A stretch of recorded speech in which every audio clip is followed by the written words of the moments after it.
Bueno, ya en la segunda clase de este año 2021, de instalaciones frigoríficas, vamos a hablar de refrigerantes y lubricantes. Bien, los temas que vamos a ir viendo en el día de hoy es, primero vamos a arrancar con refrigerantes, ¿sí? Nomenclatura, distintos tipos, las restricciones.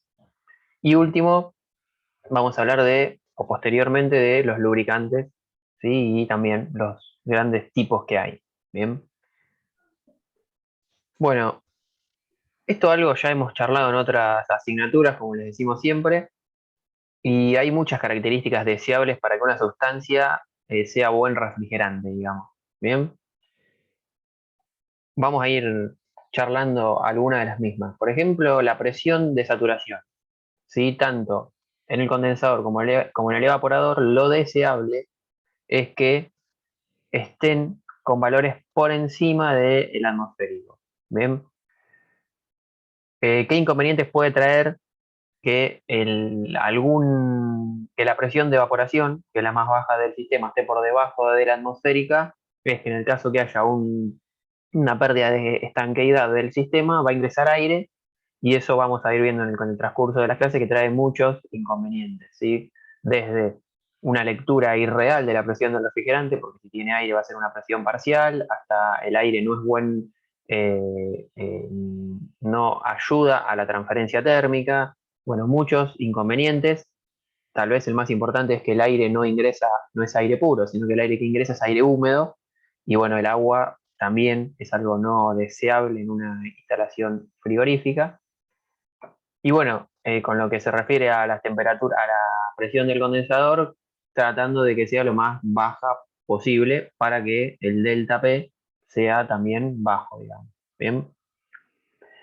Eh, a su vez, ustedes piensen, esto para que lo vayamos viendo, no va a servir para las clases que vienen.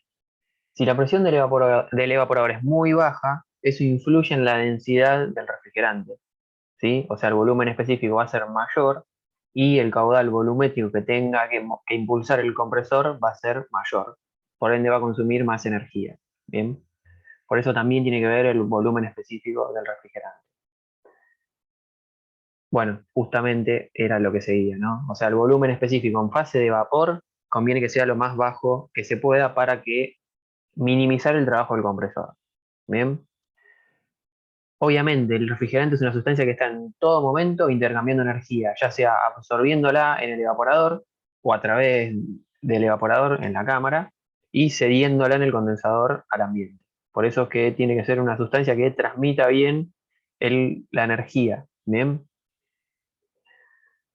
El coeficiente, ya yendo a detalles, ¿sí? Por ejemplo, el coeficiente adiabático, Cp sobre CB, que lo simbolizábamos con K, tiene que ser lo más bajo que se pueda. Eso nuevamente va en relación al trabajo del compresor, ¿sí? Calor específico. Esto también está bueno para discutir. Acá dice bajos correspondiente al líquido y altos correspondiente a la fase en vapor, ¿sí? Esto se relaciona con lo que vimos en la clase pasada. Un refrigerante que tenga un bajo calor específico en la fase líquida ayuda al subenfriamiento posterior o el que sea en la última parte del condensador, ¿sí? Y que sea alto el calor específico en la fase de vapor hace que disminuya el sobrecalentamiento a la salida del evaporador. Y eso, como vimos, ayuda al trabajo del compresor por el volumen específico, por la corriente que va a consumir el compresor, y también ayuda a la temperatura de descarga. ¿Bien? Esto ya lo discutimos el otro día. Lo que conviene es que esto básicamente es el ancho de la campana, dicho burdamente, ¿no? Conviene que sea lo más alto que se pueda, o lo más grande que se pueda, va de la mano con el efecto refrigerante neto que logre un refrigerante. Y como vimos el otro día, en este caso, el amoníaco tenía órdenes de magnitud distintos a los demás, que es lo que más o menos muestra esta tabla. Sí, fíjense que acá, bueno, un rato vamos a ver de dónde surgen estos números, ¿sí? El amoníaco es del 7,17, el 18 es el agua. El agua puede ser considerado como un refrigerante, obviamente en valores de temperatura que sirvan, muchas veces es un refrigerante intermedio, ¿sí? Y bueno, el R22 lo estuvimos viendo el otro día. Fíjense, esta tablita está hecha a -15 grados, es decir, el ancho de la campana -15 grados. Y fíjense, por ejemplo, el R22 o cualquiera de los freones anda en el orden de entre 50, 60 y el amoníaco con 340. Ay, no sé en qué está esto. En kilocalorías sobre kilogramo, ahí está para tapar abajo. Juan, en la columna del medio, el calor de vaporización. Perdón, Fíjate gracias que la Edu. diferencia. El latente, justamente, gracias. Bueno, está en el orden de los 50. Sí, en realidad fíjense que la de líquido casi no pesa en la mayoría, ¿no? Y Mm. está en el orden de los 313 contra el 50, 40, 90 que tiene el R30. Sí, o sea, órdenes de magnitud, como vimos el otro día, de otra, de otro orden, ¿sí? Por eso, como vimos el otro día, el amoníaco es muy utilizado, entre otras cosas que vamos a ir viendo, ¿no? Bien, bueno, y ya otras características un poco más generales, que obviamente no es bueno que un refrigerante sea tóxico, ¿sí? Eso tiene la gran ventaja de ganar los freones que se conocen, que vamos a verlos en un rato, que son los refrigerantes que se usaron históricamente en los equipos domiciliarios, ¿sí? Porque prácticamente no tienen ningún riesgo para el ser humano, ¿sí? Contrariamente acá de la otra vereda está el amoníaco, ¿sí? Que si bien tiene todas las ventajas, bueno, es muy tóxico. Por eso las instalaciones con amoníaco tienen sistemas de seguridad acordes, ¿sí? Y no es tan rentable tenerlo en un equipo que no sea a nivel industrial. Corrosividad, obviamente que no actúe con los materiales de la instalación, que no sea combustible ni explosivo. Vamos a ver que hay algunos casos de los butanos que se usan en la actualidad. O sea, básicamente no hay ningún refrigerante que cumpla con todas las características deseables, ¿sí? Porque si no, se usaría ese solo. Entonces cada uno va teniendo ventajas y desventajas. Y eso le hace su campo de aplicación, digamos. Bueno, esto es muy importante. Como vimos el otro día, como vamos a ver hoy, la necesidad de lubricar las partes móviles, principalmente del compresor, hace que en la instalación haya que cargar un lubricante, ¿sí? Y ese lubricante tiene que ser miscible con el refrigerante para garantizar que no queden partes móviles sin la lubricación que corresponde, pero no tiene que interactuar el refrigerante con el lubricante. O sea, hay una compatibilidad, hay tablas de compatibilidad de recomendación de refrigerante con su par lubricante. Bien, no deben interactuar. En todo momento el lubricante tiene que ser lubricante y el refrigerante seguir cumpliendo su función. No pueden cambiar químicamente, digamos. Bueno, como trabajamos en ciclos por debajo de la temperatura crítica, hay que tener en cuenta este valor. Vamos a ver que con algunos casos, como el dióxido de carbono, esto ya se complica por el valor de la temperatura crítica. Claramente no tiene que llegar a las condiciones de solidificación, ahí es donde se acota, por ejemplo, el agua. La viscosidad, que obviamente la viscosidad tiene que ver con la circulación, ¿sí? La pérdida de carga al circular por las distintas partes de la instalación. Bien. Costo, costo es algo bastante importante y ahí nuevamente el amoníaco tiene las de ganar, ¿sí? Hasta siendo, en algunos casos, hasta 10 veces más barato que los freones, ¿sí? Vamos a ver en un rato que a los freones se les restringió su uso por cuestiones ambientales y una de las medidas que se tomaron fue elevar el precio de los mismos para que las instalaciones vayan migrando a lubricantes, a refrigerantes, perdón, más amigables con el medio ambiente. Entonces subió el costo y el amoníaco es algo que es natural, entonces mucho más barato en ese sentido, ¿sí? Em, Otro dato que esto sí está bueno. Hay una característica que se llama producción frigorífica volumétrica, es decir, cuánta energía absorbe por cada metro cúbico de vapor que se forma, ¿sí? Eso está bueno que sea lo más grande que se pueda, ¿sí? Porque al formarse un metro cúbico de vapor, absorbe, por ejemplo, en el caso del amoníaco, 690 frigorías. Y fíjense que para el freón es bastante más bajo y para el freón 12 y el 134 también. O sea, nuevamente acá gana el amoníaco. Eso hace que, por ejemplo, para la misma capacidad, el compresor sea más compacto. Bien.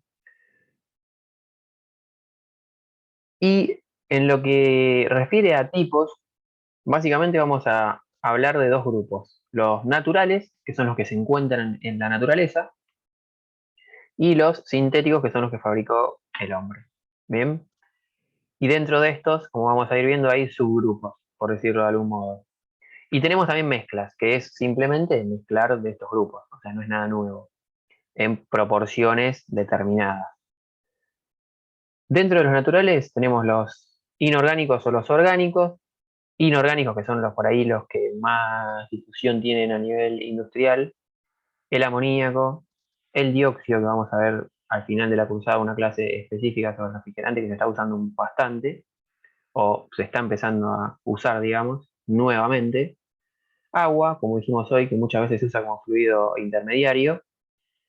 Y dentro de los inorgánicos, refrigerantes que se usan en la actualidad, también para equipos chicos, como vamos a ver, propano y butano. ¿Sí?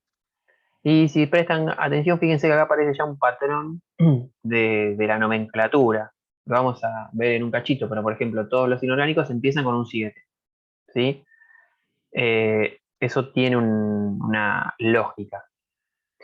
Y dentro de los sintéticos hay tres grandes grupos, ¿sí? Que posiblemente ya los hayamos visto en alguna asignatura con ustedes, pero la idea de hoy es verlos más al detalle. Los sintéticos todos parten de hidrocarburos en los cuales se reemplazan los átomos, ¿sí? De carbono por cloro, flúor o se dejan los de carbono. En este grupo están el R11, el R12 y el 502.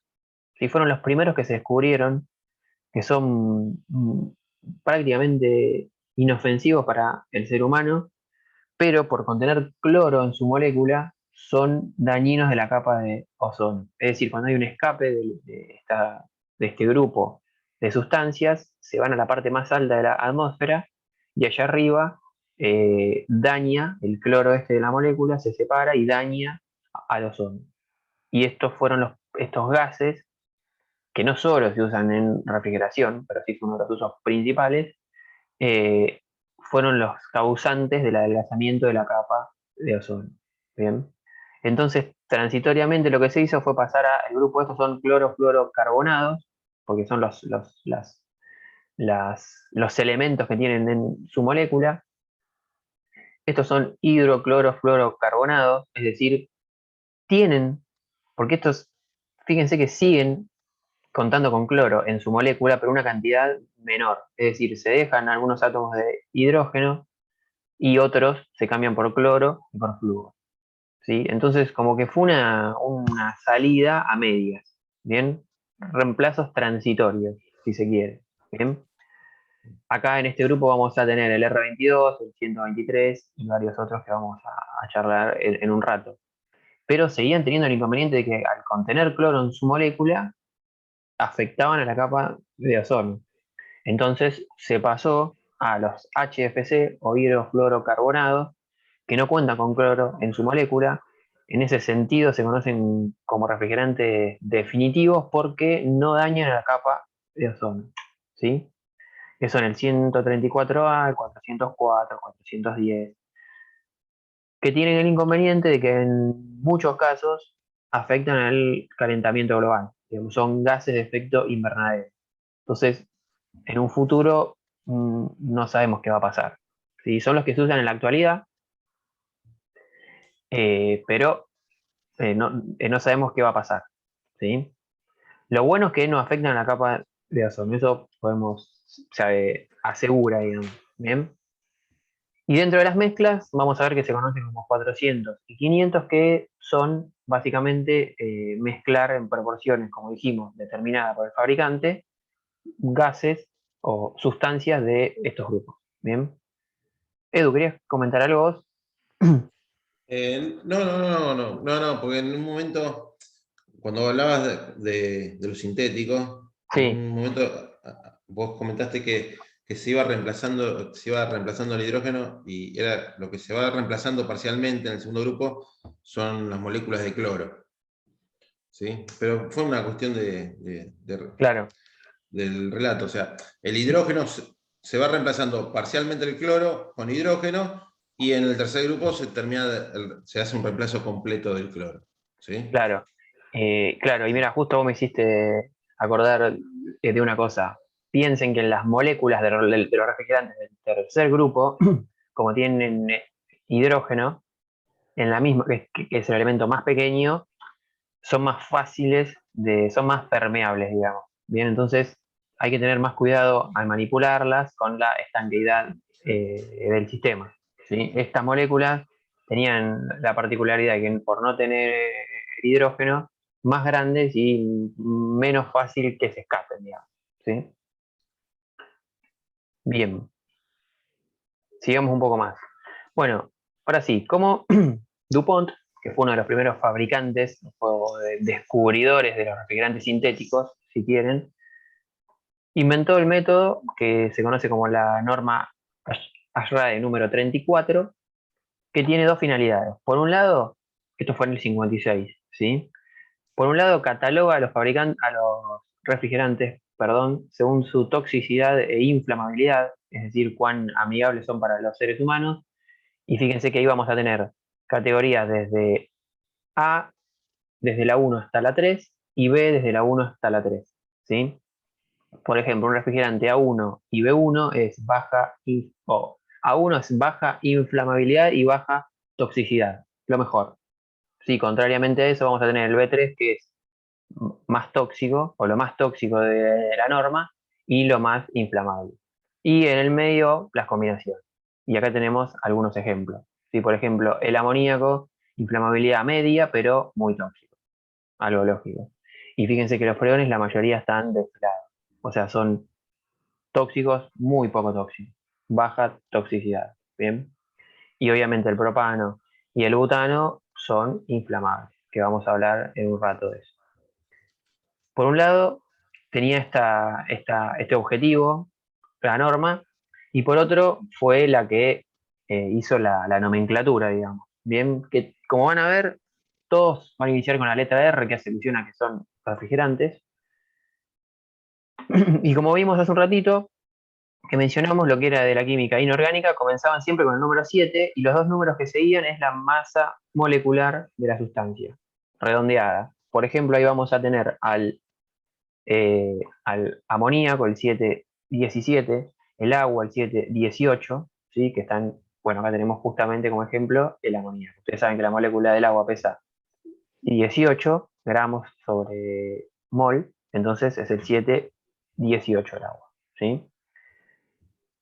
Y lo que es la química orgánica, ahí ya sigue una lógica un poquito más complicada, ¿sí? No, o sea, no es tan fácil como en el caso de la inorgánica, sino que obviamente van a empezar con la letra R y las 3 o 4 cifras que siguen surgen de estas cuentas.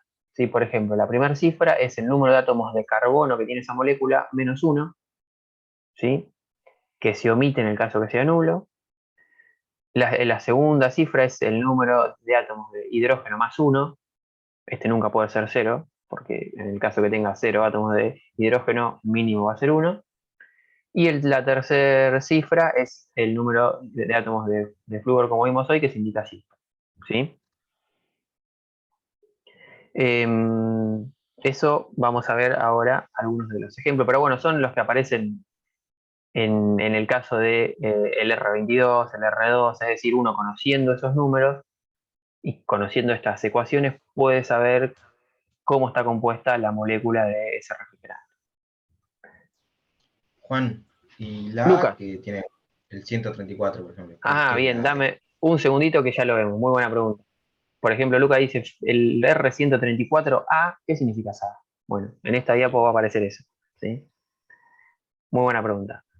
Y como vimos, los butanos se los nombró 600. Bueno, acá aparece la A. También en esta diapo dame un segundo que ya va a aparecer. Y esto tampoco sigue una lógica demasiado simple. Este es el ejemplo que tenemos acá.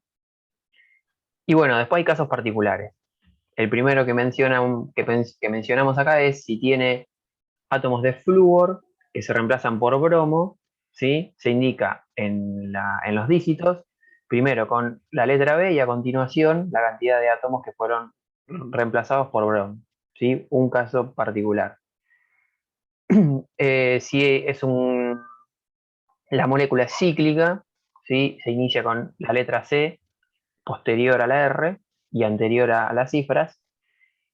Y en el caso de isómeros, ¿sí? Que son elementos que tienen la misma estructura, es decir, los mismos, o moléculas que tienen las mismas componentes, pero eh, diferentes estructuras, se la nombra, por ejemplo, con la letra A, ¿sí?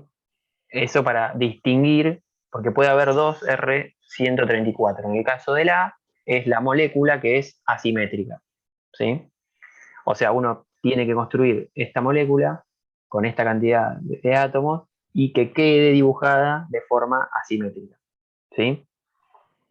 Eh, Eso simplemente significa, Lucas. No era nada raro. Y bueno, como vimos hoy, hay mezclas, ¿sí? Que en este caso no sigue ninguna lógica, el número de las mezclas, que como vimos hoy eran las 400 y las 500. Todos los que empiecen con 400 algo o 500 algo son mezclas. Y se las numera en orden que van apareciendo en el mercado, que básicamente el fabricante la patenta. ¿Bien? Y se separan por una lógica, digamos. Las mezclas de la serie de los 400, ¿sí? Son ceótropas. ¿Eso qué significa? Que cuando cambian de estado a presión constante, la temperatura cambia. Es decir, no se comporta como una sustancia pura. Si uno los evapora a presión constante, la temperatura cambia. Hay un deslizamiento en la temperatura, ¿sí? Contrariamente, las mezclas de las 500 son azeotrópicas. Es decir, que cuando se evaporan a presión constante, su temperatura no cambia. Se comportan como una sustancia pura, digamos. Por más que sea una mezcla, se comportan como si fuera una única sustancia. Y esto está muy bueno, ¿sí?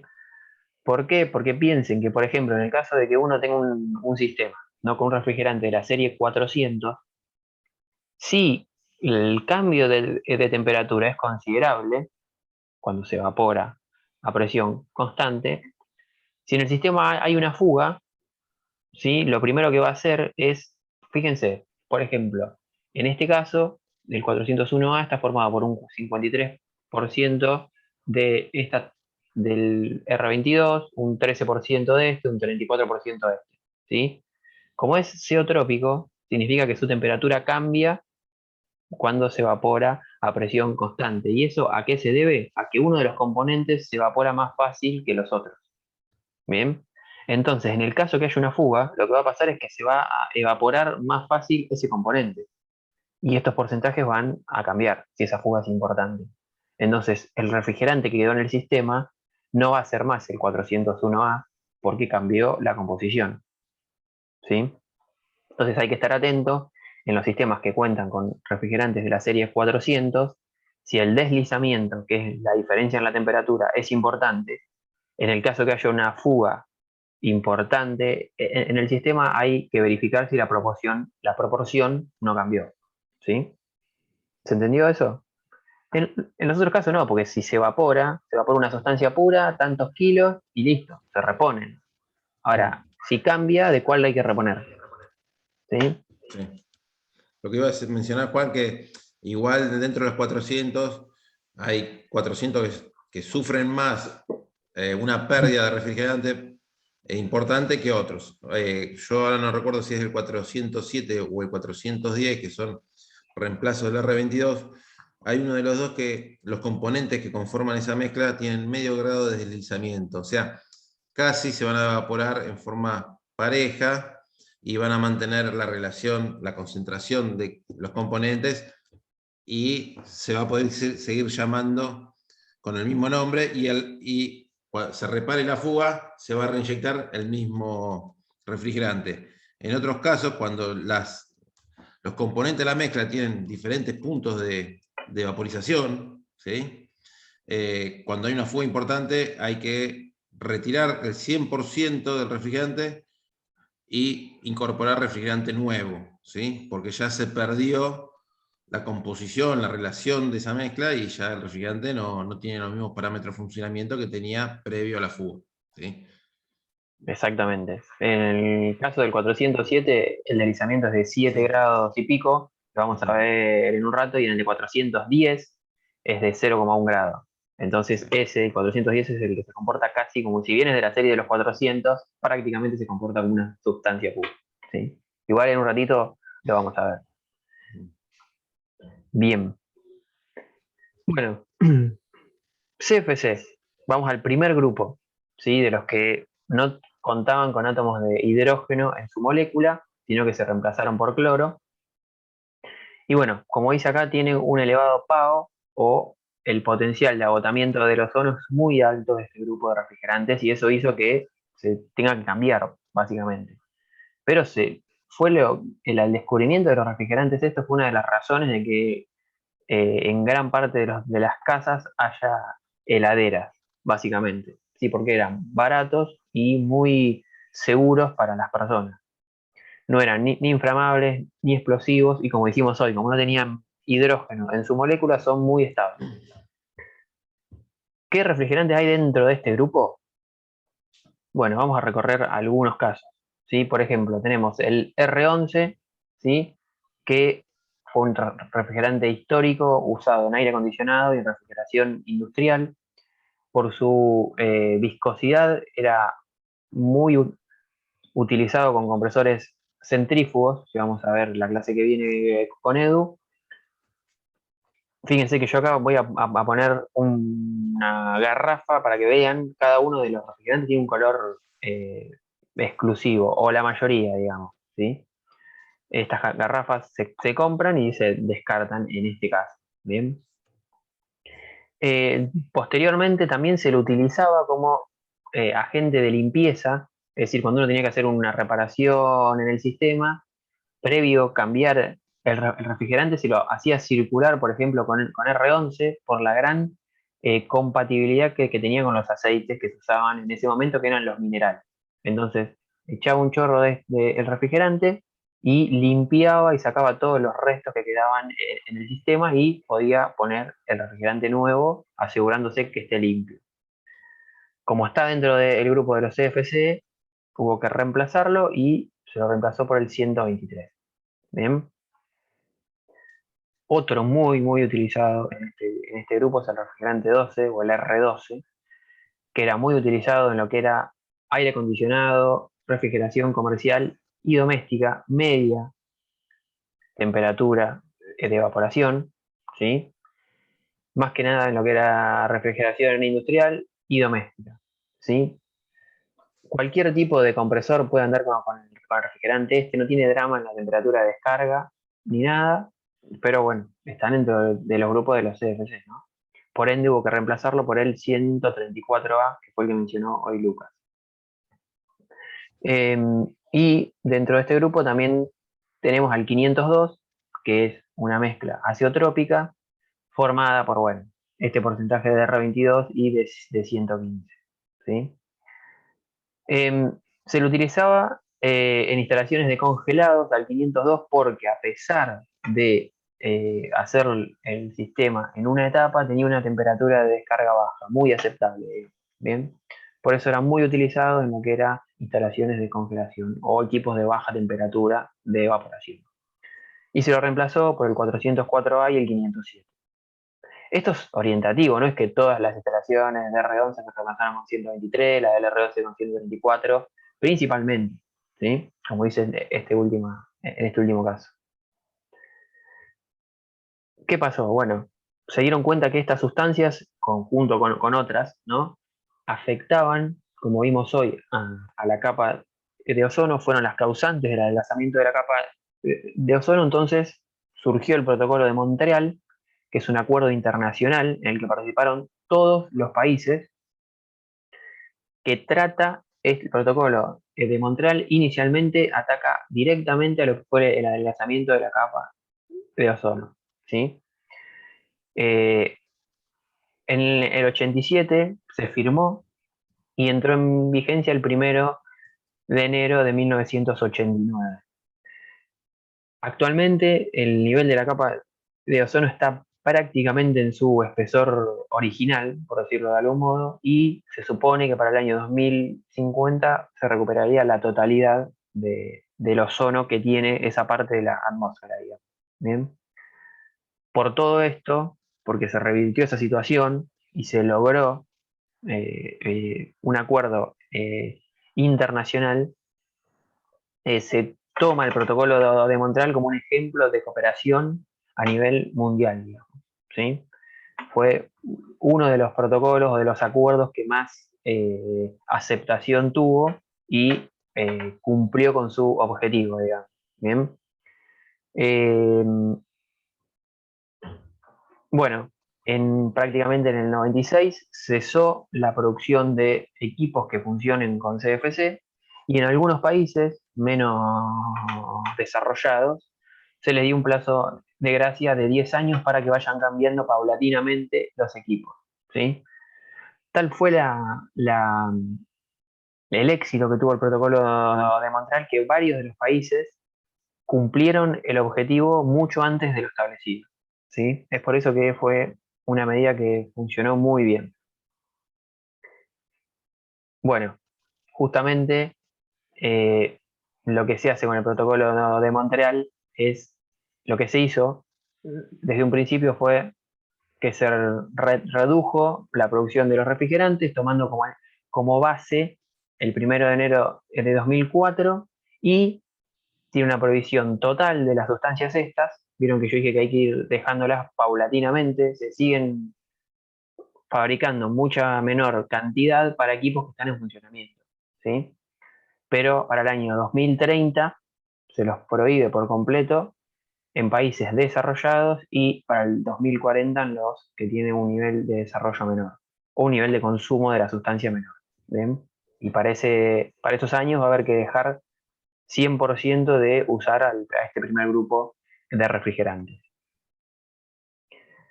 Bueno, esto, es decir, si bien se firmó en el 89, se iban poniendo pautas por año, y bueno, por esos años se reunían y se fijaban pautas para los años que seguían, ¿sí?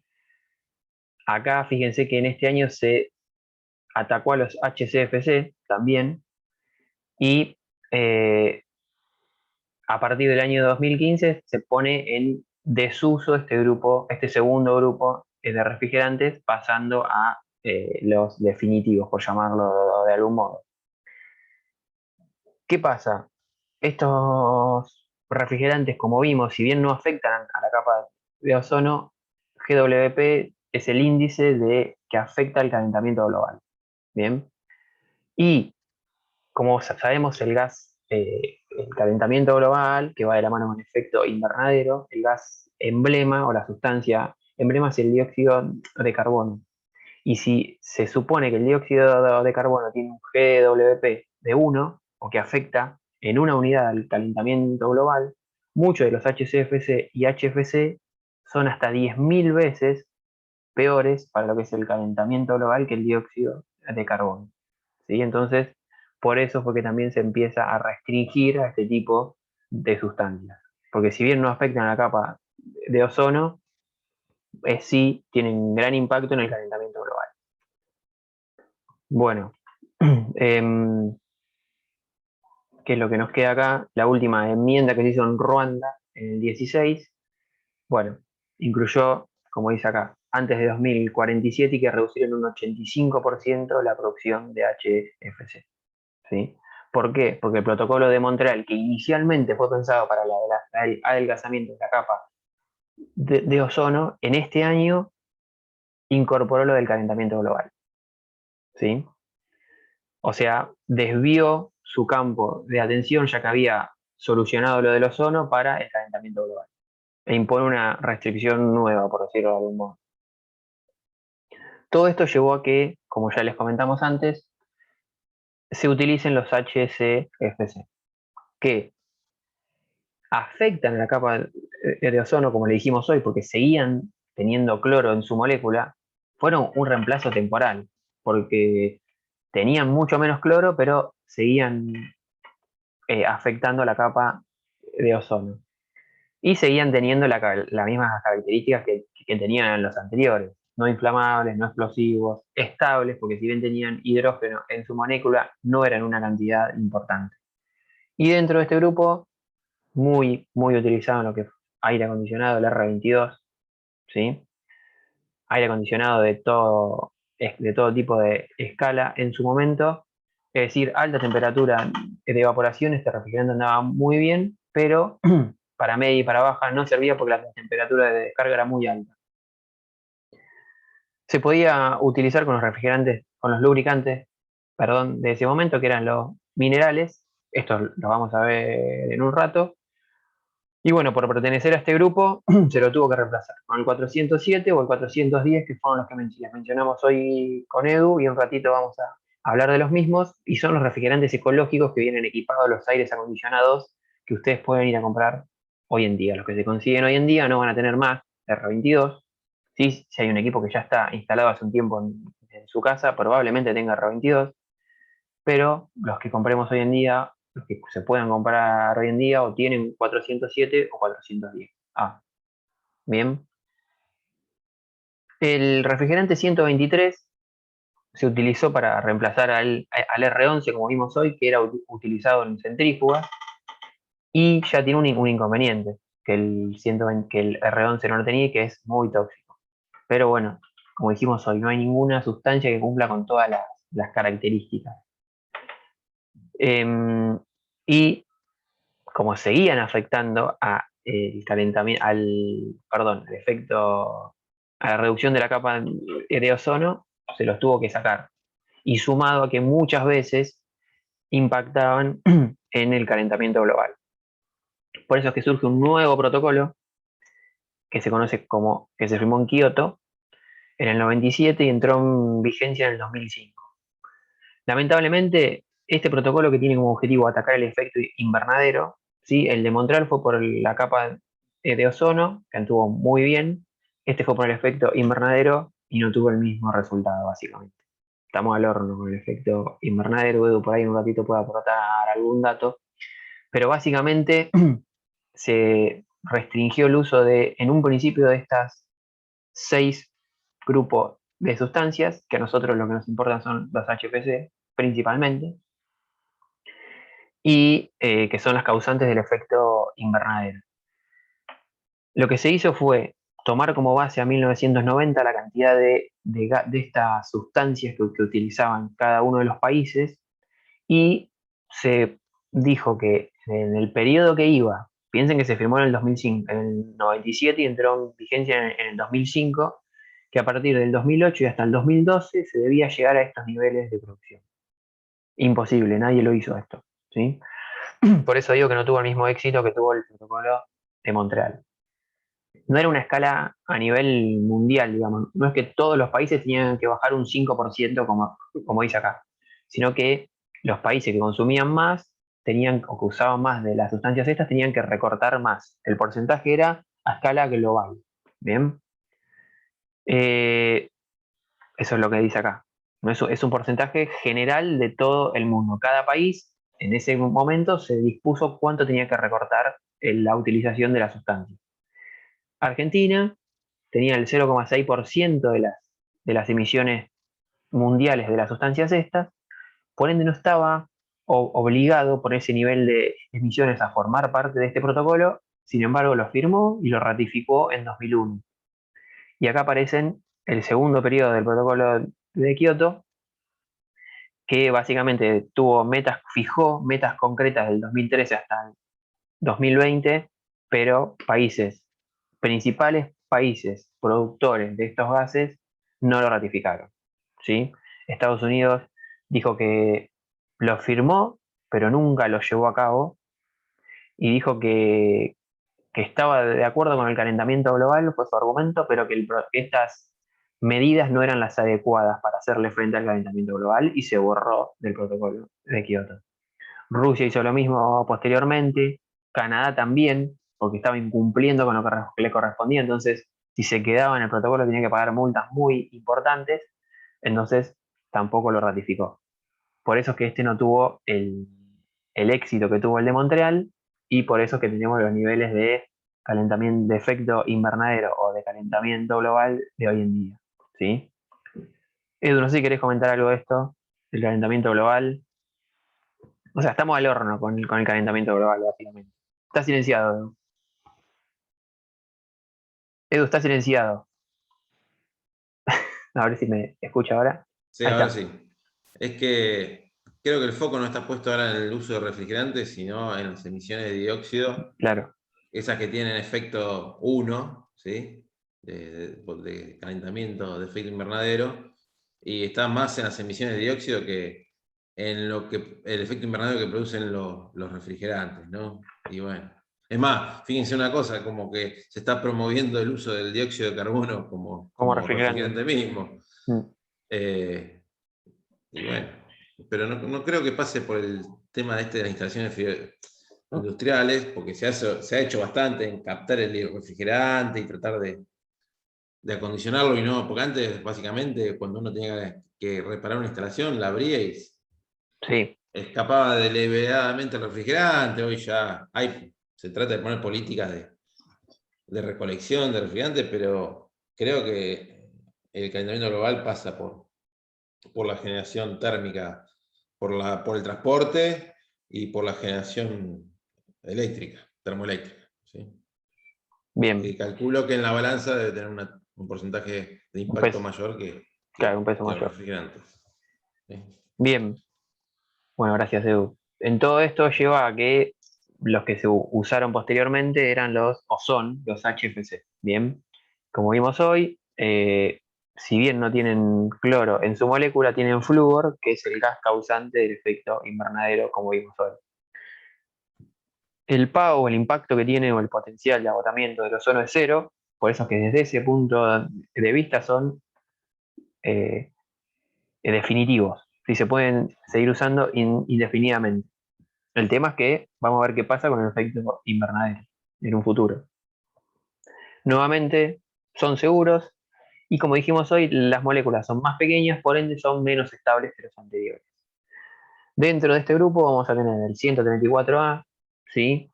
Que tiene todas las de ganar. Es ignífugo, no explosivo, no tóxico, no corrosivo, o sea, está muy bueno. Eh, Reemplaza al R12, como vimos hoy. Encima tiene una mejor conductividad de calor que el R12 y actualmente se lo utiliza mucho en chillers, que son unidades enfriadoras de agua, y ese agua se usa como refrigerante intermedio, como vimos hoy, y en transporte frigorífico, siempre para temperaturas positivas. Bien. Y acá aparece uno de los primeros inconvenientes que vamos a ver con los refrigerantes de este grupo, es que no son compatibles con aceites minerales, ¿sí? Sino que requieren uso de lubricantes sintéticos. Algo parecido a lo que pasa con los motores de los autos, ¿no? Que antes usaban cualquier tipo de lubricante y hoy en día pasan a los lubricantes sintéticos. Vamos a ver por qué en un rato. En este caso, principalmente porque la compatibilidad, o sea, no se pueden mezclar bien. Entonces, como dijimos hoy, el lubricante y el refrigerante tienen que ser miscibles en todas las temperaturas que vayan a trabajar en esa instalación. Bien. Y no le afecta tanto el agua. Esto vamos a ver después que empieza a tener algunos inconvenientes, la presencia de agua en el sistema. 404A, ya acá tenemos una mezcla de 125, 143 y 134, ¿sí? Tiene un alto impacto en lo que es el calentamiento global. Actualmente se utiliza en supermercados, tanto en media y baja temperatura, reemplazando, ¿sí?, al R502. Bien. Eh, bueno, datos se lo utilizan con presión simple, puede sustituir, como dijimos, al 502 o para media temperatura también al R22. Y también tiene que utilizarse con aceite sintético. Polioeléctrico, vamos a ver en un rato de qué se trata. 407, esto fue uno de los que nombramos hace un rato, por eso voy un poco más rápido, se utiliza como, es uno de los reemplazos definitivos del R22 en lo que es aire acondicionado, ¿sí? Temperaturas de evaporación mayor que -10. Y fíjense que este es el que les comentaba hoy, que tiene un deslizamiento relativamente importante de la temperatura, en este caso de 7,4 grados, que hace que en el caso de que haya una fuga del sistema, se va a evaporar de estos tres componentes el más volátil, ¿sí? Algo que no dijimos, estos tipos de refrigerantes de la serie del 407, en las garrafas, en el interior de las garrafas, se encuentran en mezcla bifásica, digamos. O sea, hay líquido y vapor en equilibrio. Y hay que tener cuidado cuando se carga estos refrigerantes en el sistema que se cargue de la fase líquida. Porque si se carga de la fase de vapor, otra vez se va a cargar más proporción del más volátil, ¿sí? Entonces lo que se hace es a la garrafa se la da vuelta, se la apoya sobre estas manijas y se carga en líquido que tiene las proporciones que dijo el fabricante, ¿sí? El otro, los que dijimos que era compatible con el aire acondicionado, el 410, muy utilizado en la actualidad, que es el mezcla de R32 y 125. Es muy seguro, o sea, está muy bueno. Encima tiene una capacidad volumétrica superior al R22, es decir, los equipos, los compresores son más chicos, anda muy bien en modo calor, o sea, tiene todas las de ganar para reemplazar al R22 en aires acondicionados, porque encima el deslizamiento es muy bajo, ¿sí?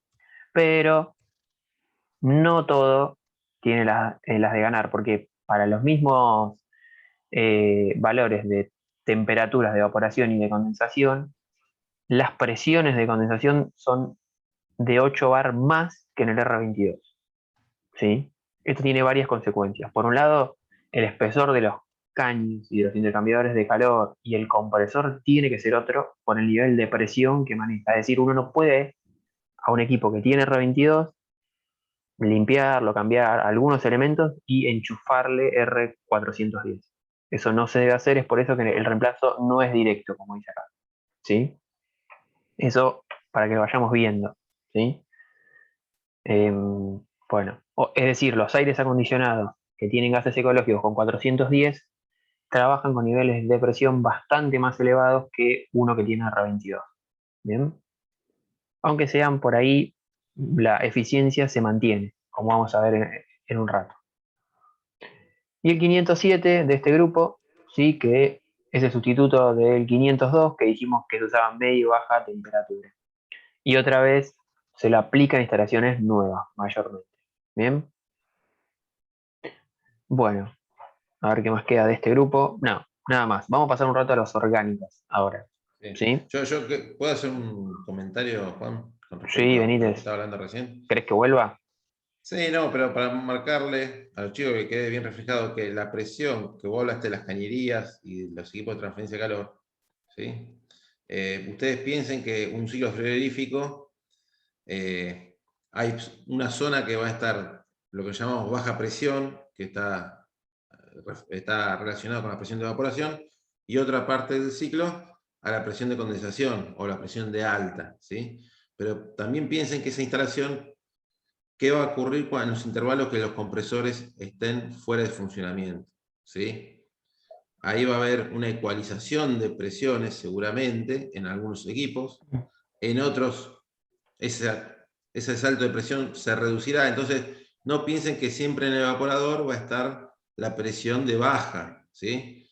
Y que en el condensador, que es la parte de mayor nivel de presión del sistema, es donde va a haber mayor compromiso en términos de presión mecánicos cuando el sistema esté condensando en un día de alta temperatura, ¿sí? O sea, ustedes piensen, asocien niveles de presiones a Momentos.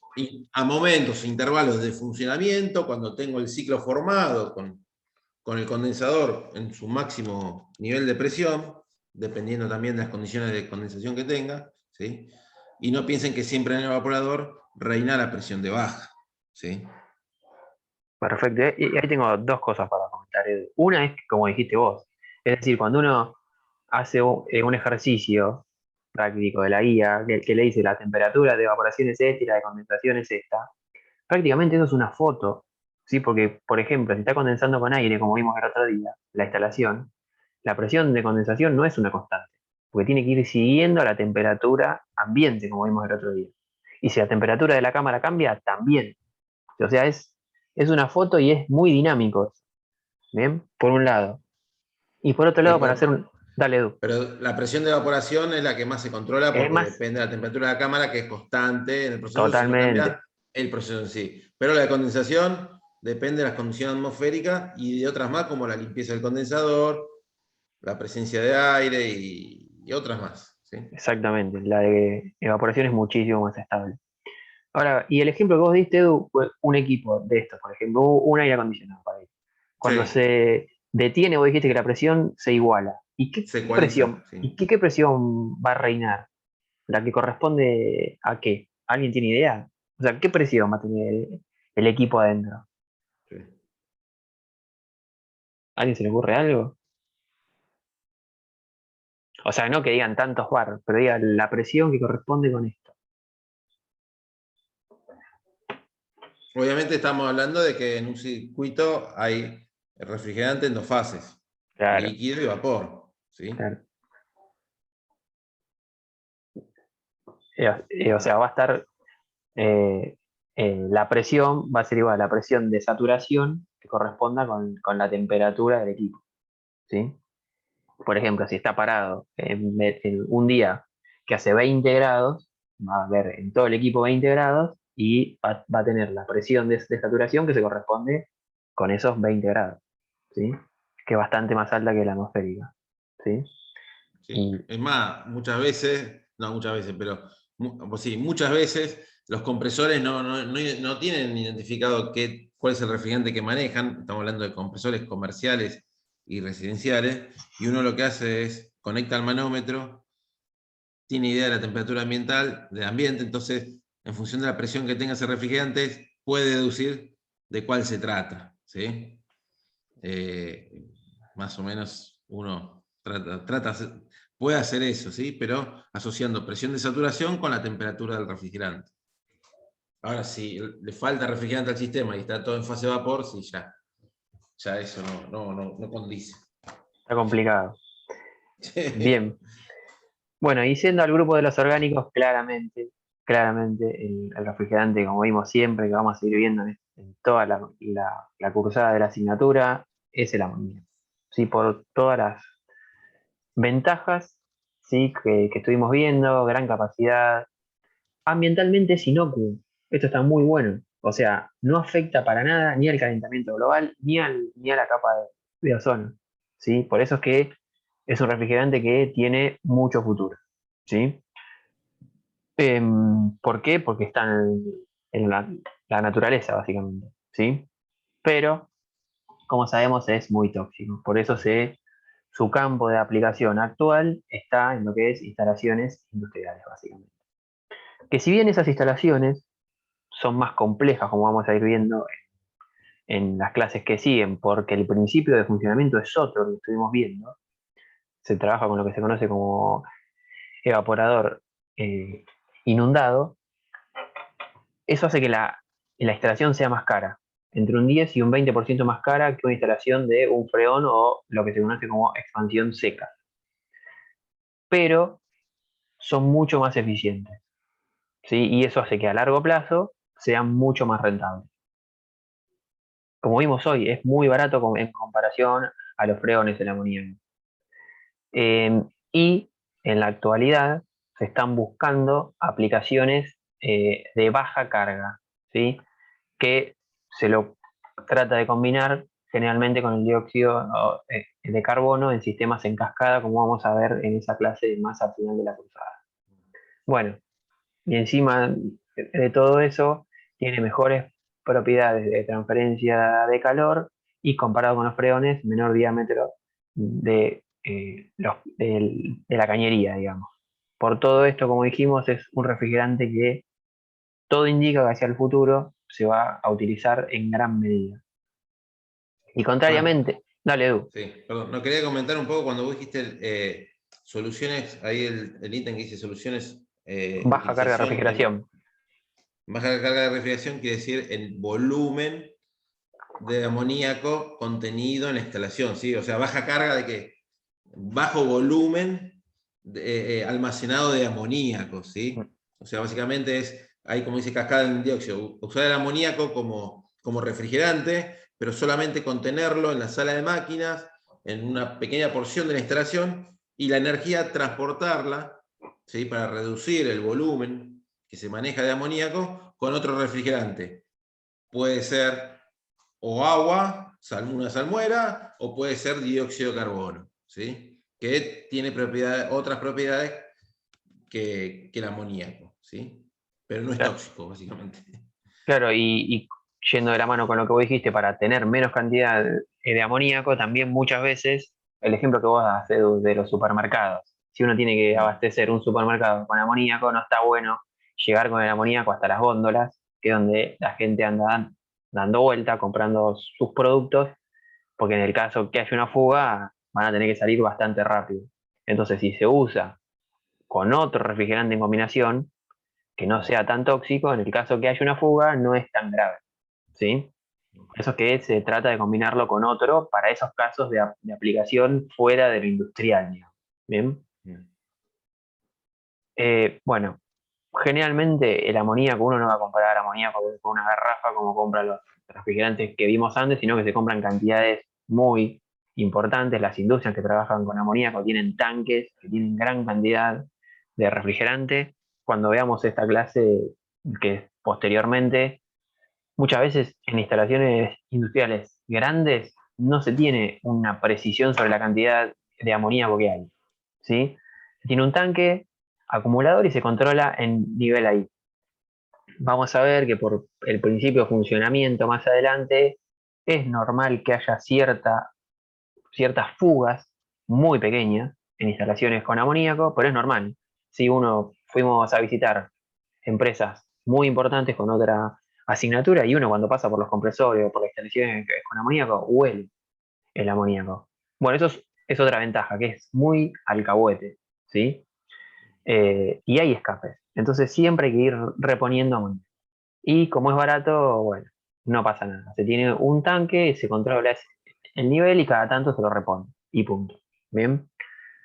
Hay fugas que son muy, muy pequeñas, pero existen. Bien. Bueno, y como dijimos acá,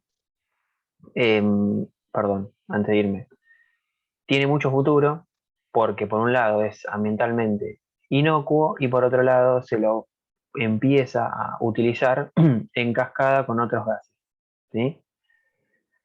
Así que todo indica que va a ser uno de los refrigerantes del futuro.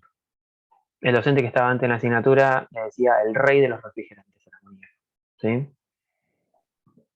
Bueno, como dijimos, otro que se volvió a utilizar más que nada por su característica de que es bastante amigable con el medio ambiente, obviamente tiene un potencial de calentamiento global que es el dióxido de carbono, ¿no? Pero no afecta la capa de ozono, ¿bien? Dentro de la calificación de seguridad es A1 y también, como es un refrigerante que es natural, el costo es muy, muy bajo, al igual que la amoníaco, ¿bien? Y tiene algunos inconvenientes, el dióxido de carbono, ¿sí? Principalmente en el punto triple, en el punto crítico, las presiones de trabajo son excesivas en comparación con los otros, por eso se lo puede utilizar, pero con ciertas restricciones que vamos a ver en la clase específica que tenemos sobre dióxido de carbono, ¿sí? Actualmente se lo utiliza en lo que es refrigeración industrial y comercial, como vimos, por ejemplo, el otro día en lo que es en cascada, en combinación con amoníaco. Fíjense que en este caso, por ejemplo, es un ejemplo de una instalación que tiene una temperatura de evaporación de menos 40 Celsius. Entonces, acá viene el dióxido de carbono, que en su condensador es el evaporador de una instalación de amoníaco, ¿sí? Esto logra una serie de ventajas importantes, como la eficiencia es muy buena y la masa de amoníaco que se tiene, como nos contaba hoy Edu, es baja, porque parte se reemplazó por dióxido de carbono, básicamente, ¿sí?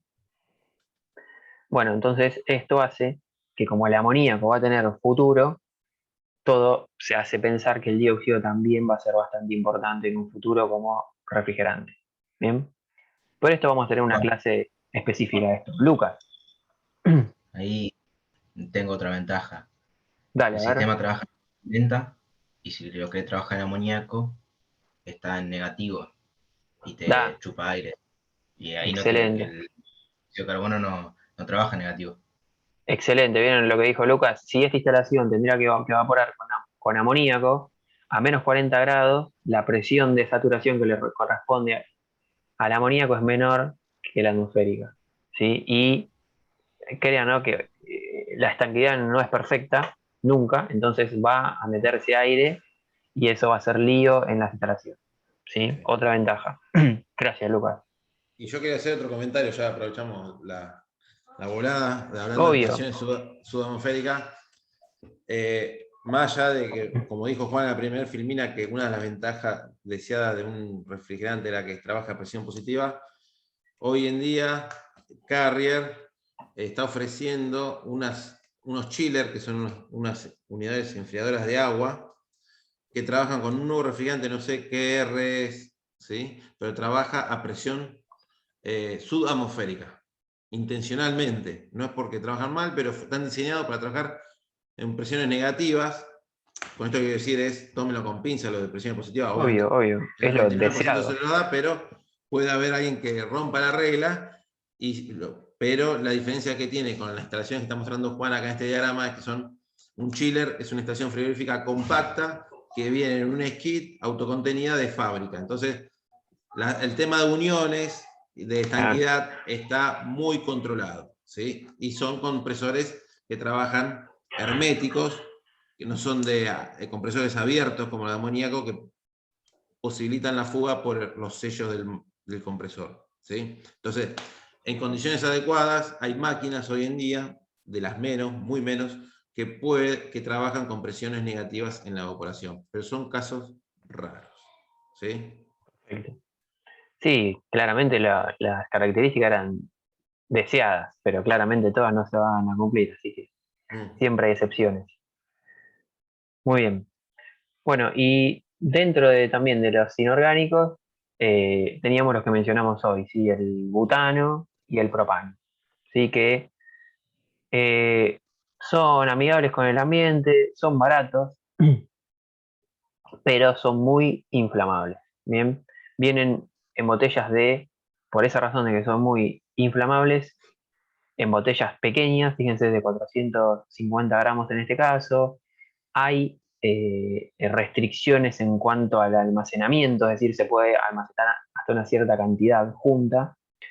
Y bueno, en el caso del R600, en heladeras pequeñas, si vieron las de la tipo frigobar, bajo mesada, bueno, actualmente vienen equipadas con el refrigerante el isobutano, que tiene la característica también como el dióxido, que es más pesado que el aire, ¿sí? Y en algunos casos eso puede traer riesgo de asfixia, ¿sí? Y el propano, muy utilizado también en los dispensers, ¿sí? ¿Vieron los dispensers, por ejemplo, que hay en la universidad y en muchos otros lados, en oficinas? Pueden venir ocupados equipados con propano, ¿bien? Bueno, lo que dijimos hoy, envases descartables hasta 450 gramos y estos sí pueden ser utilizados con aceites minerales. ¿Bien? Que eso es lo que vamos a ir hablando ahora, de los lubricantes. Pero antes de pasar a los lubricantes, quería mencionar que lo que les hacemos siempre, que hacer un ejemplo básico de utilización de refrigerantes. ¿Bien? Generalmente todo lo que son las instalaciones de refrigeración se van a separar por su temperatura de evaporación. En alta temperatura de evaporación, media temperatura de evaporación y baja temperatura de evaporación. ¿Sí? Alta temperatura, estamos hablando del orden de los 0 grados Celsius, campo de aplicación típico, aire acondicionado. ¿Bien? Media temperatura, menos 15 grados Celsius, ahí estamos hablando de lo que es refrigeración comercial, por ejemplo.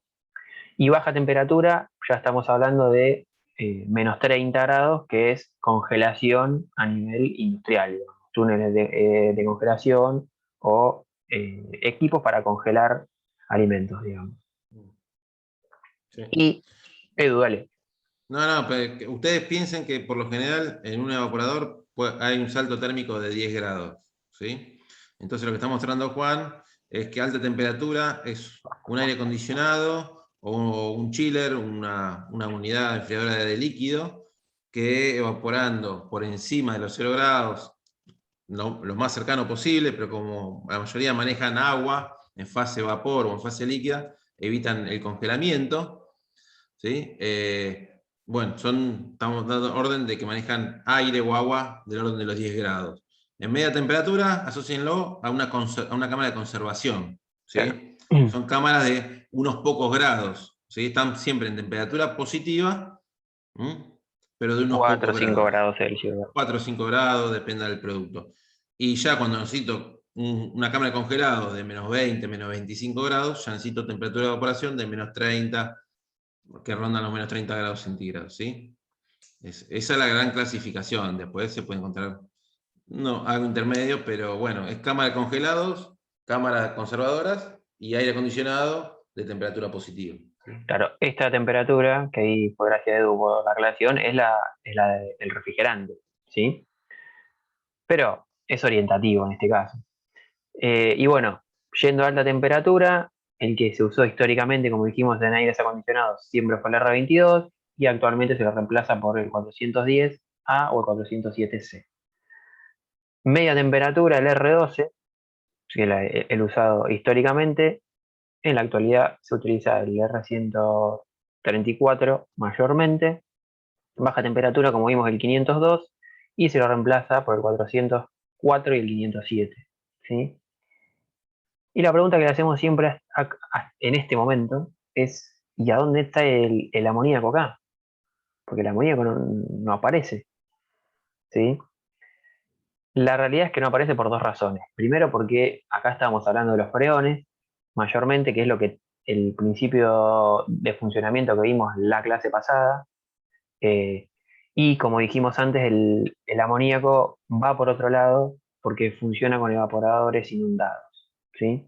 Y básicamente el amoníaco no está por dos razones en lo primero. Uno, porque su principio de funcionamiento, como dijimos, es distinto. Ahí reina el amoníaco. Y otra es porque sirve para cualquier temperatura de evaporación. ¿Sí? El amoníaco, como dijimos, y como vamos a ir viendo en las clases que sigue, es el refrigerante más usado a nivel industrial. Pero bueno, eh, a nivel de expansión seca tiene algunos limitantes para utilizarlo. Principalmente la compatibilidad con los aceites, que lo vamos a ver, pero bueno. Va por otro lado, es por eso que lo separamos. ¿Sí? Hasta ahora no vimos nada de instalaciones sobre amoníaco. Bien. Y fíjense, acá tenemos tablas. Ahora sí, Edu, te pido que acotes lo que quiera, el que quiera. Estas son tablas que dan los fabricantes de refrigerantes, ¿sí? Fíjense que más o menos en este caso es una tabla que nos dice la aplicación del frío, como vimos, aires acondicionados, residencial o comercial, chiller, que son enfriadoras de agua, con distintos tipos de compresores, que lo vamos a ver la clase que viene, refrigeración comercial, aire acondicionado del automotor, bueno, lo que sea, y fíjense lo que se usaba en el pasado, R22 para aire acondicionado, como dijimos, en la actualidad 410 o 407, y según esto, en el futuro 410, 407 y R32, ponen ellos. ¿Sí?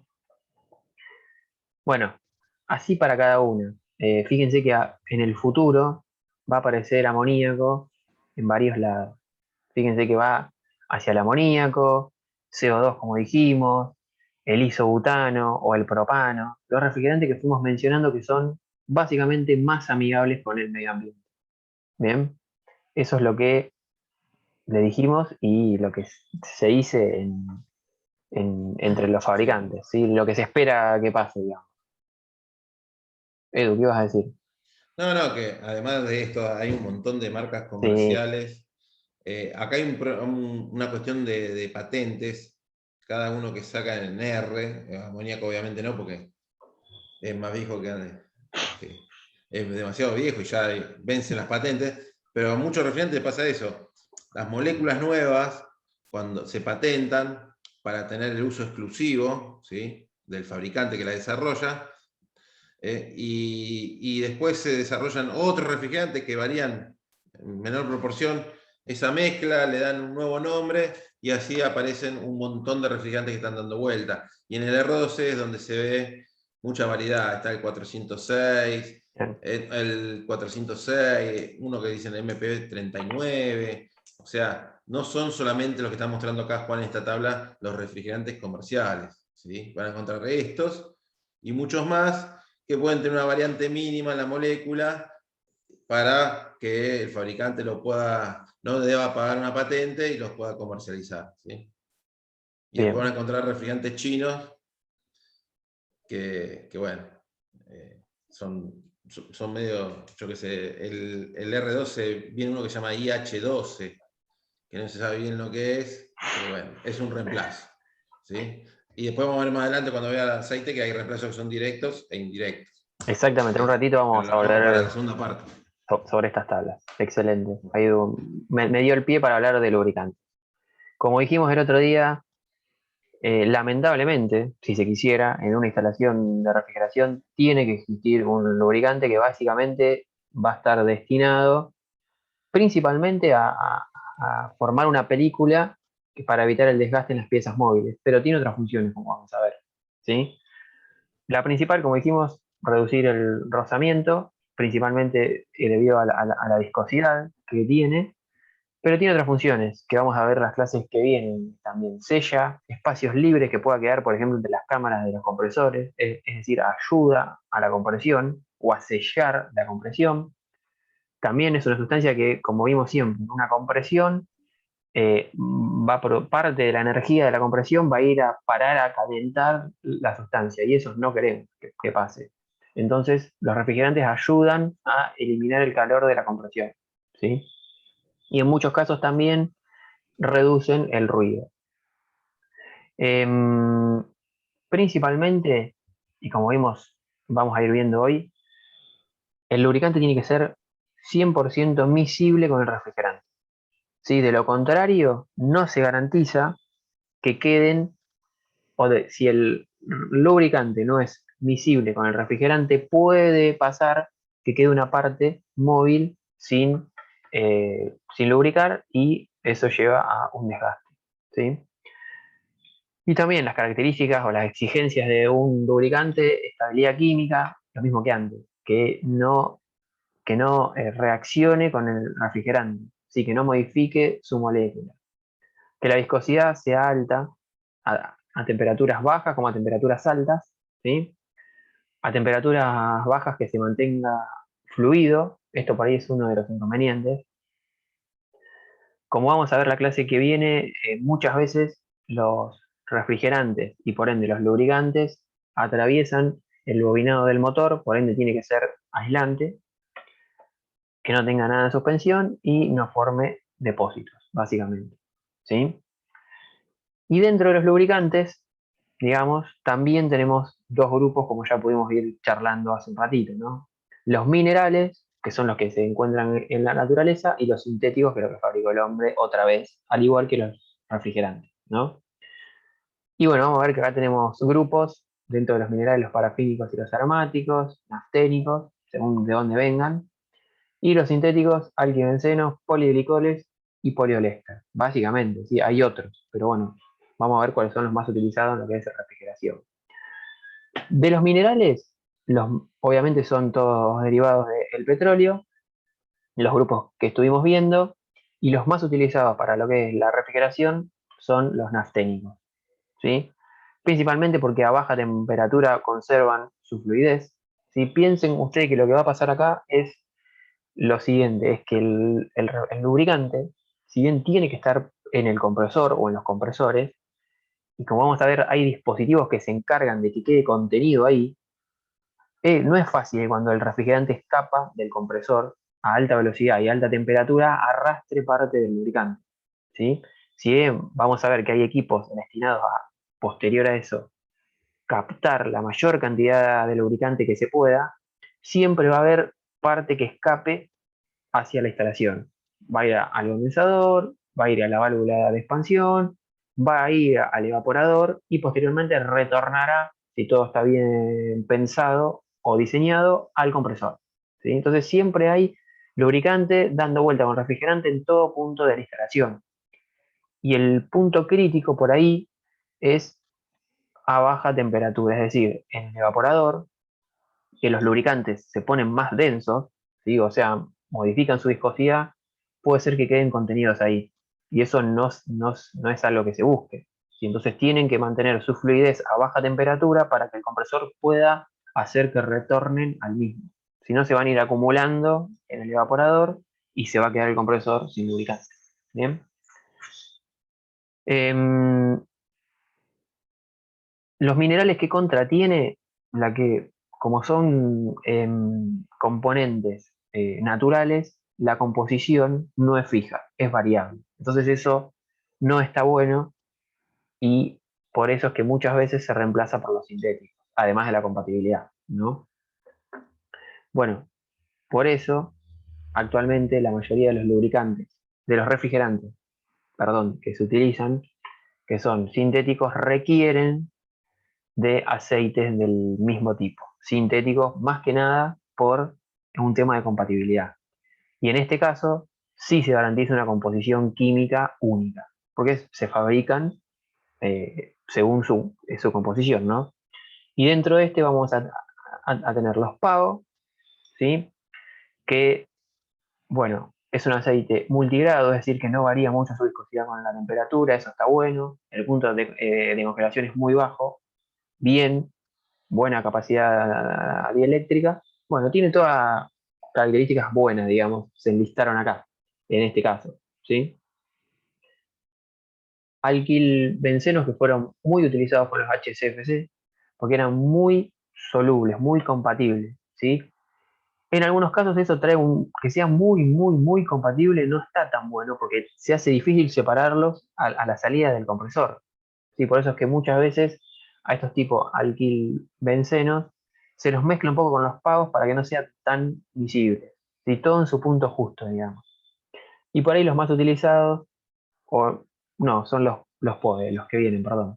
Los PAG se utilizan mucho con los HFC y acá empiezan a tener algunos inconvenientes. ¿Sí? Por ejemplo, que son muy higroscópicos. Como ustedes saben, si a dónde hay agua, en el aire.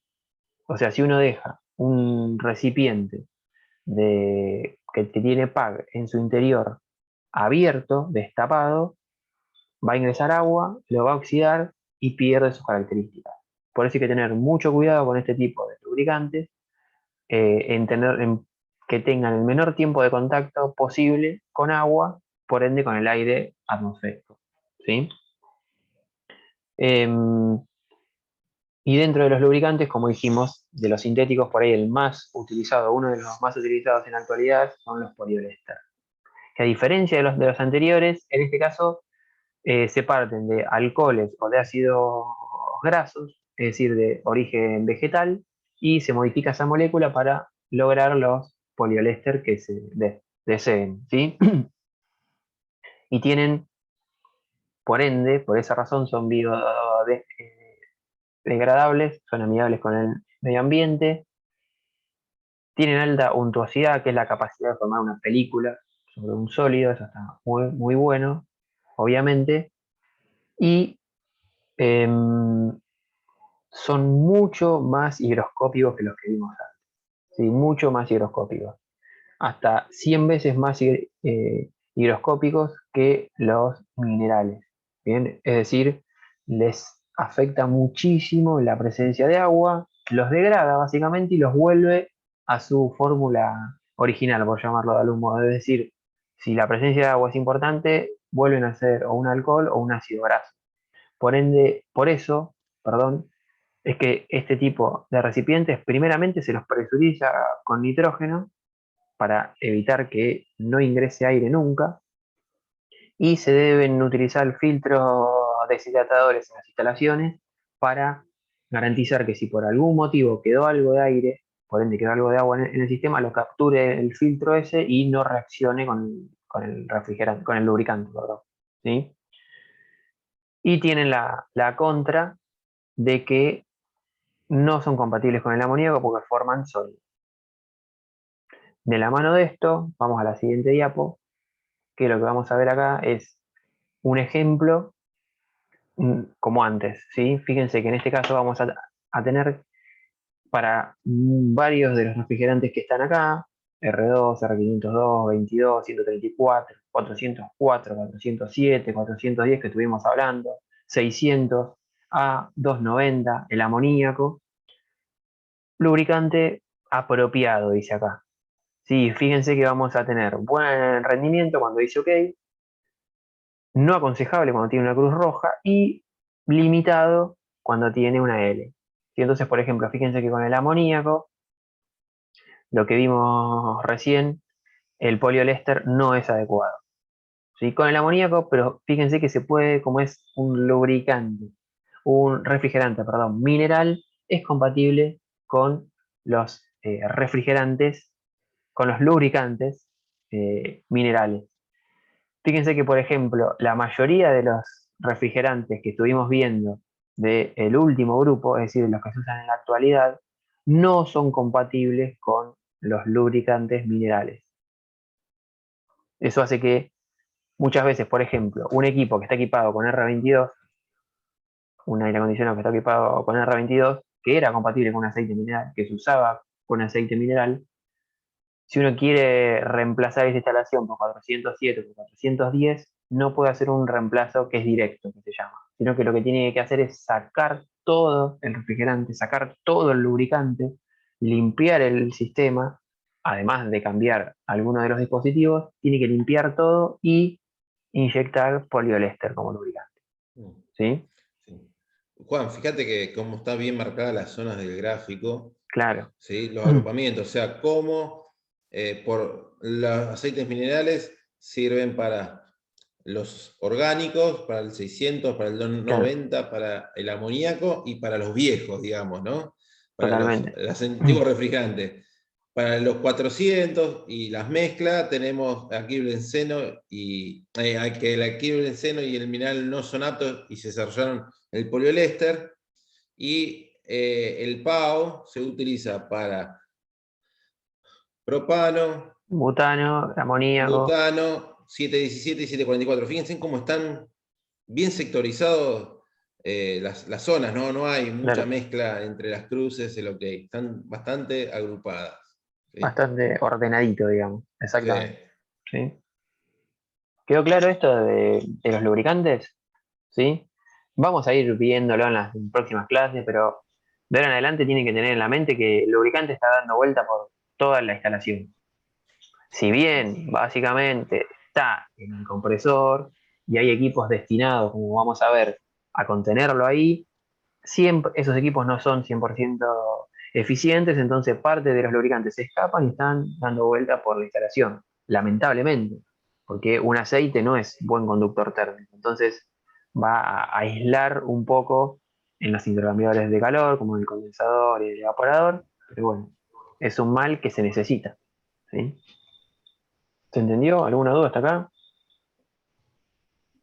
Sí, Juan, yo Lucas, utilizo, allá están utilizando Reflo 68. ¿Eso de, es PAO? no tengo idea, lo buscamos. Ahora cuando terminamos lo buscamos. O buscalo si querés y nos comentás, como prefieras. Eh, a ver si ahora, no, acá en las tablitas que siguen tengo, porque fíjense, habla de los reemplazos y hay nombres pero son nombres de refrigerantes, como mencionaba hoy de alguno de los fabricantes, ¿sí? Fíjense que en este caso, por ejemplo, el R134 hace el SUA 134, el 401A, el SUA MP39, o sea, cada uno de los fabricantes le va poniendo nombres particulares a los refrigerantes y a los lubricantes, en el caso que vos dijiste, Lucas, ¿sí? Eh, y acá, bueno, fíjense, este fabricante dice guía de reemplazo de refrigerantes, CFC y HCFC, o sea, de los primeros grupos, ¿sí? Por ejemplo, si uno tenía un equipo, acá básicamente le puede ir indicando por cuál reemplazarlo, o que el refrigerante en este caso, eh, esta tabla es el refrigerante, por ejemplo, el 134A, en dónde se va a utilizar, qué tipo de refrigerante es, qué temperatura de evaporación y una aplicación típica, ¿sí? Em, Fíjense que, por ejemplo, el 134A es compatible con el poliéster, como vimos, con el PAC, ¿sí? Y es alta o media temperatura de evaporación, es decir, aire acondicionado, refrigeración comercial, eh, y sirve para equipos nuevos o retrofit. Edu, ¿querés contar un poco lo que es el retrofit o lo digo yo? No, sí, el retrofit básicamente es el recambio de la totalidad del refrigerante a un nuevo refrigerante, o sea, lo que vos me mencionabas, o sea, hay retrofit cambios que son directos, o sea, Sí, cambias el refrigerante, pero ambos soportan el mismo lubricante. En ese caso, la tarea es mucho más simple, no hay que remover el lubricante del sistema y se hace, digamos, hay toda una especificación para hacer un reemplazo y una limpieza del refrigerante viejo a medida que se incorpora el refrigerante nuevo. Ahora, cuando el cambio de refrigerante no tiene un aceite que es compatible para ambos, ¿sí? o el nuevo refrigerante no es compatible con el lubricante existente, hay que hacer un cambio más importante, ¿sí? que Y en un ratito ya, están los pasos recomendados, que van a ver que es sí, bastante complicado. sí, y ya eso no es un recambio directo, sino mucho más complejo. Entonces eso se llama retrofit. O sea, Sí, es para hacer una actualización, ¿sí?, del refrigerante. y fíjense que acá también, en este caso, nos indica temperatura alta, dice, siempre refiriéndose a la temperatura de evaporación, ¿no? De -10 a 4 grados, media de -10 a -20 y baja de -18 a -40 en este caso, ¿sí? Esto lo brindan los fabricantes.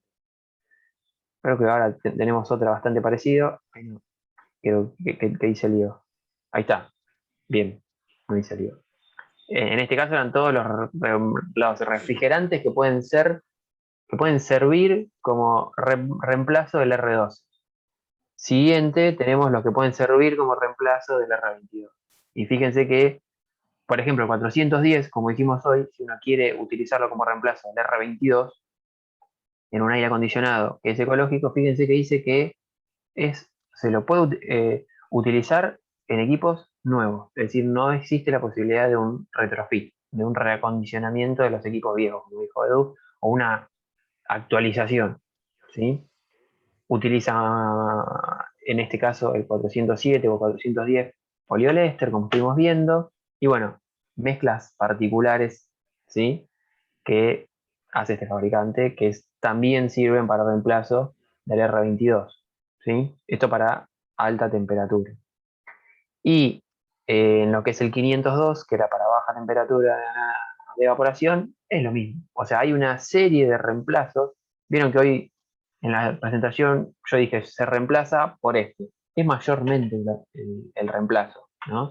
Pero sepan que hay distintas opciones y como vamos a ver en un rato, esas opciones van a impactar de una manera u otra si el reemplazo es por retrofit. Puede ser que el equipo rinda más, rinda menos, haya que cambiar, por ejemplo, la válvula de expansión o el compresor o los filtros mínimamente, ¿sí? Y va a ir dependiendo de cada caso. Sí. ¿Qué Sí, ibas a- eso está cuando estaba a pleno auge, digamos, el tema de nueva generación de refrigerantes por el tema del ozono. ¿Sí? Hoy ya en Claro, día creo que esa transición está pasando, las máquinas con R22 siguen trabajando, obviamente el costo del R22 se ha disparado, o refrigerantes que están prohibidas su producción, no su uso, ¿no? O claro, sea, las máquinas que están andando van a seguir andando con ese refrigerante, lo que está prohibido es volver a producir la molécula, claro. ¿sí? Por ejemplo, para el R502, que es un caso típico de supermercados, cuando no se usa amoníaco, lo más visto es el R404, Claro ¿sí? que es el que está Es acá. muy visto una garrafa roja. En el R12 un reemplazo fuerte es el 134A, y en el R22 ya vimos que era el 407 y 410. Son, digamos, los reemplazos más vistos, no quiere decir que siempre se deban hacer ese tipo de reemplazos, como dice ahí, equipos nuevos, cuando ya generalmente equipos nuevos porque por el nivel de presiones, ¿no? Claro. Porque no solamente cambia el lubricante, sino también cambian las condiciones de operación de la máquina. Y Eso bueno, también acá, influye. fíjense que acá hay una tabla que nos indica un poco qué va a pasar luego del reemplazo. Si uno hace un reemplazo de refrigerantes como los que estuvimos viendo, fíjense que en este caso, esta tabla nos va a indicar que el R502 se va a reemplazar con el HP 62 que llama este fabricante, el 80, 408, o estos que HP 81 que está acá. El 407 que es el último es para equipos que funcionaban con R22 o comparados con el R22. Y fíjense que lo que dice esta tabla básicamente es qué va a pasar con los principales parámetros de la instalación al hacer ese reemplazo. ¿Sí?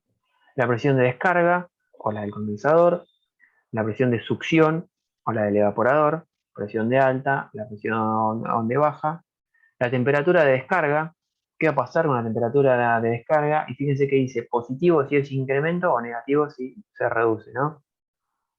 La capacidad de refrigeración de la instalación y el sobrecalentamiento esperado. Y fíjense que en muchos casos, o en algunos casos, aparece que se mantiene igual, es decir, por ejemplo, si uno reemplaza 400 R22 con 407, que es la última fila, la presión de succión no se va a modificar. La capacidad de refrigeración tampoco se va a modificar. Pero fíjense que en muchos otros casos la capacidad de refrigeración aumenta. Es decir, un mismo equipo, al reemplazar el refrigerante, rinde más. ¿Sí? Pero bueno, hay que tener cuidado porque en algunos casos la temperatura de descarga va a aumentar. Eso puede tener alguna consecuencia. Y bueno, el sobrecalentamiento puede reducirse. Pero bueno, lo importante acá es ver las presiones, creo yo, mayormente, y la capacidad de refrigeración. Y como dijimos hoy, la presión de descarga, en este caso, aumenta considerablemente al reemplazar el R22 por un 407 Esa es la presión del condensador. del ¿Sí? condensador, exactamente. De descarga Y porque se son, dice la del compresor, está visto desde el punto de vista del compresor, succión y descarga, ¿no? ¿está bien? Y piensen que 15 PSI es un bar, o Es un sea, bar, es una atmósfera, un bar, 1 kilogramo por centímetro cuadrado. sí, Acostúmbrense también a eso. En la refrigeración no se habla de bar, generalmente no se habla en atmósfera, se hablan o en kilos o en PSI. sí. ¿Sí? Y acuérdense que 14,7 PSI o libra por pulgada cuadrada es un bar. ¿Sí? Redondeándolo. Exactamente. ¿Se entendió esto? Es orientativo, ¿no? Pero es más o menos para Sí. saber, bueno, a ver, yo voy a reemplazar, ¿qué va a pasar con mi instalación? Bueno, esta tabla da una idea de eso, ¿sí? Y bueno, solamente para que tengan una idea de si uno tiene que hacer un reemplazo que no es directo, si se tiene que cambiar todo el refrigerante, todo el lubricante, existe una serie de pasos a cumplir. Si cuando uno tiene que hacer una reconversión del sistema, básicamente. Si uno tiene que pasar de un CFC a un HFC, primero lo que tiene, claramente lo que hay que hacer en un inicio es relevar todos los datos de la instalación, temperaturas y presiones de trabajo. Luego se extrae, ¿sí?, el CFC, que es el refrigerante viejo, por decirlo de algún modo, con un cierto se hace un cierto grado de vacío en la instalación y se pesa el refrigerante que se sacó, ¿sí? Posterior a esto se extrae el lubricante y se hace lo mismo, se mide cuánta cantidad de lubricante se contaba en la instalación y se carga el lubricante nuevo, que obviamente como es un HFC va a ser un lubricante del tipo sintético. Pero fíjense lo que pasa acá. Se tiene que hacer vacío para que no quede nada de aire en la instalación, para eso que siempre se hace vacío, garantizando tampoco que quede casi nada de agua, y se carga el refrigerante que tenía la instalación. O sea, se carga el CFC y se hace funcionar la instalación. ¿Sí? Como dice acá, 4, 6 o 24 horas de funcionamiento, se extrae el aceite mineral y se fija qué proporción de sintético tiene. Esto básicamente lo que se hace es limpiar el sistema. sacar todo No, el al revés. lubricante. Bueno, ¿cuánta porción de mineral quedó en el sintético? Ah, bueno, no sé qué dije, pero es eso, claro. ¿Cuánta porción del aceite viejo, que es el mineral, quedó en el nuevo, que es el sintético? Si lo dije al revés, claramente está mal, ¿no? Y si esa cantidad de aceite mineral es superior al 50%, hay que repetir los pasos de sacar el lubricante y volverlo a poner en funcionamiento. ¿Bien? O sea, esto es un proceso que es muy caro, pero bueno, en algunos casos vale la pena. ¿Sí? Si la instalación es muy grande y cuenta con mucha masa, habrá que hacer cuentas. Una vez que nos aseguramos que ya el contenido de aceite mineral es muy bajo, recién ahí se puede cargar la totalidad del sintético, reemplazar los filtros que hagan falta, sellos de goma, porque muchas veces la compatibilidad también está en la goma, en las partes que tengan material que no es metálico, digamos. Eh, Se busca pérdidas, bueno, esto es una práctica que se debe hacer siempre, ¿no? Buscar pérdidas, hacer vacío y recién ahí cargar el refrigerante nuevo, el HFC. Y poner en marcha y hacer los ajustes que haga falta en la instalación. Como dije, esto es un proceso de reconversión que es caro y lleva tiempo. ¿Sí? Por eso hay que ver si conviene o no conviene, pero bueno, como dijo Eduardo, hoy en día ya pocos equipos quedan con los refrigerantes CFC, entonces básicamente se utilizan directamente los equipos nuevos con los refrigerantes de la nueva generación. ¿Sí? Sí.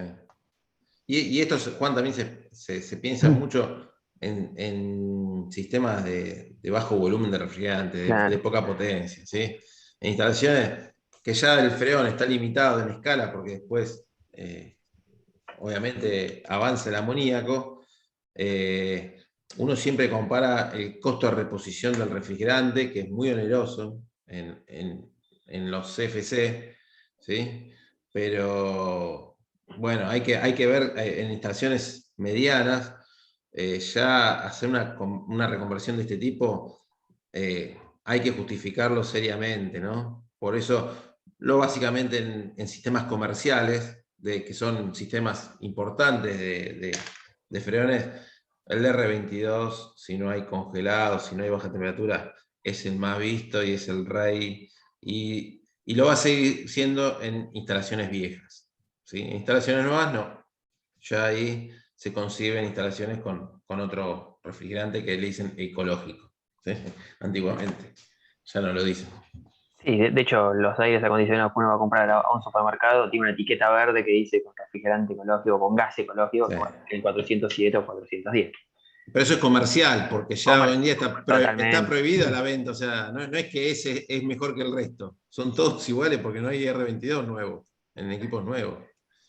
exactamente. Bueno, y lo último que queda de hoy es entrar un poquito, porque vamos a ir en las próximas clases, con lo que tiene que ver los materiales en las instalaciones de refrigeración, que hay básicamente dos grandes grupos, ¿sí? Para todo el... Sí, Lucas, perdón. Disculpa. En el anterior decías vacío 20 ahí. ¿Qué es el 20 ese? Es 20, es el grado de vacío, digamos.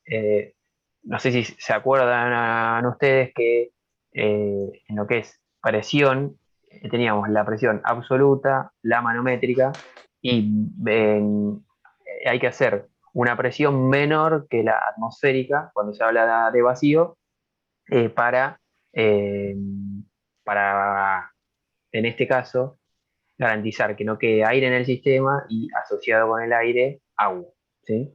Que va a Sí. depender de cada caso, el nivel de vacío que se requiera, ¿no? O En sea, este, los niveles vacíos generalmente en freones se usan bombas de vacío de paleta, son del orden de los micrones, o sea, no son ni milímetros de mercurio, en el orden de micrones de mercurio, y para ello se utilizan bombas, para instalaciones pequeñas, bombas de una etapa que no necesitan